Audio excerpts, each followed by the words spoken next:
আসসালামাইকুম। Brazil match হারেনি, আবার জেতেও নি, মাঝামাঝি ফল ড্র নিয়ে মাঠ ছেড়েছে সেলেসাওরারা। তবে মরক্কোর বিপক্ষে 1-1 ড্রয়ের পর দলের পারফরম্যান্স নিয়ে সরাসরি অসন্তোষী প্রকাশ করেছেন দানিলো। 25 বছর বয়সী এই ডিফেন্ডার মিডফিল্ডার ম্যাচ শেষে মিক্সড জোনে অপকটে স্বীকার করলেন, প্রথমার্ধে ব্রাজিল এতটাই অগোছালো খেলেছে যে ভাগ্য ভালো থাকায় আর বেশি গোল হজম করতে হয়নি। দেখুন, এবার বিশ্বকাপে ব্রাজিল হেক্সা মিশনে নেমেছে। জিতলেও হেক্সা হবে, হারলেও হেক্সা হবে। কারণ জিতলে হবে 6 বারের বিশ্ব চ্যাম্পিয়ন, আর হারলেও টানা 6 বার হারবে ব্রাজিল দল। এজন্য আমি থাম্বনেলে দিয়েছি ব্রাজিলের এবার হেক্সা মিশন, জিতলেও হেক্সা, হারলেও হেক্সা। এবার একটু খেলার ভিতরে আসি। বিরতির পর কৌশলগত পরিবর্তন করেন ব্রাজিলের কোচ কার্লো আনচেলত্তি। মাঝমাঠের ক্ষুরোদার খেলার সামনে ব্রাজিলের আসলে মাঝমাঠ বলতে তেমন কিছুই ছিল না।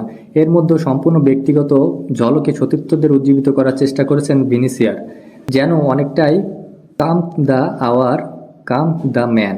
ভিনিসিয়াস জ্বলে ওঠার রসদটা আসলে জুগিয়েছে সাইবারি ওই গোলে, যে গোলে ভুল আছে ব্রাজিলের মিডফিল্ডার লুকাস পাকেতার। বল নিয়ন্ত্রণ রাখতে পারেননি, সেখান থেকে বল পান মরক্কোর ইব্রাহিম দিয়াজ। তার থ্রু পাস ধরে ব্রাজিলের দুই ডিফেন্ডারকে দুই পাশে রেখে আলিসানের মাথার উপর দিয়ে চিপ করে গোল করেন সাইবারি। বিশ্বকাপে দক্ষিণ আমেরিকান দলের বিপক্ষে এটাই প্রথম গোল মরক্কোর। কিন্তু আশ্চর্যের ব্যাপার হলো, গোল হজমের পর 5 বারের বিশ্ব চ্যাম্পিয়নরা জেগে না উঠে আরও বাজে খেলেছে। মাঝমাঠে প্রচুর বল হারায়, ফলে বল নিয়ে এগিয়ে ম্যাচের প্রথম 30 মিনিটে 12টি শট নিতে পারে মরক্কো। কিন্তু পরপরই ভিনিসিয়াসের চমক। 32 মিনিটে বা প্রান্তে ব্রুনো গিমিরাজের পাস পান তিনি। চিরচাহিত ভঙ্গিতে কাট ইন করে বক্সে ঢুকে মরক্কোর এক ডিফেন্ডারকে কাটিয়ে ভিনিসিয়াস ডান পায়ে শট তীরের ফলার মতো আশ্রয় নেয় জালে। এ যেন রিয়াল মাদ্রিদ জার্সিতে ভিনির সেই চিরচাহিত গোল আর ডাগআউটে আনচেলত্তি। ব্রাজিলের এমন সাদামাটা ফুটবলের মাঝখানে এক চিলতে আসার প্রতীক ভিনিসিয়াস গোলটি। আসলে ওই গোল ছাড়া এই ম্যাচ প্রায় কোনো সময় ব্রাজিলের মতো খেলতে দেখা যায়নি। উল্টো গত 92 বছরের মধ্যে এবারই প্রথমবারের মতো বিশ্বকাপে নিজেদের প্রথম ম্যাচ হারের সংখ্যায় পড়েছিল ব্রাজিল, যা শেষ পর্যন্ত ভিনির হাত থেকে রক্ষা পায়। দেখুন, ব্রাজিল যে বিশ্বকাপ স্বপ্নের শুরু পায়নি সেটি স্বীকার করে নিয়েছেন অভিজ্ঞ মিডফিল্ডার কাসেমিরো। যুক্তরাষ্ট্রের নিউ জার্সি মেটলাইট স্টেডিয়ামে 21 মিনিটে পিছিয়ে পড়ে ব্রাজিল। 11 মিনিট পর ভিনিসিয়াস জুনিয়র সমতা এনে দিলেও সেই স্কোরলাইন ম্যাচ শেষ হয়। ম্যাচের 80তম মিনিটে বদলি হিসেবে নামানো হয় দানিলো এবং প্রথম 45 মিনিটের পারফরমেন্স নিয়ে বলেন, প্রথমার্ধে আমরা খুবই বাজে খেলেছি। মাঠে আমাদের অবস্থান, টেকনিক, ট্যাকটিক্স কোনো দিক থেকেই আমরা ভালো ছিলাম না।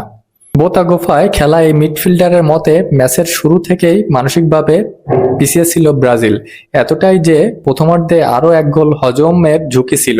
আমরা খুবই স্নায়ুচাপে ছিলাম, উদ্বিগ্ন ছিলাম, ফলে নিজেদের ভুলের কারণেই আমাদের বারবার বিপদে পড়তে হয়েছে।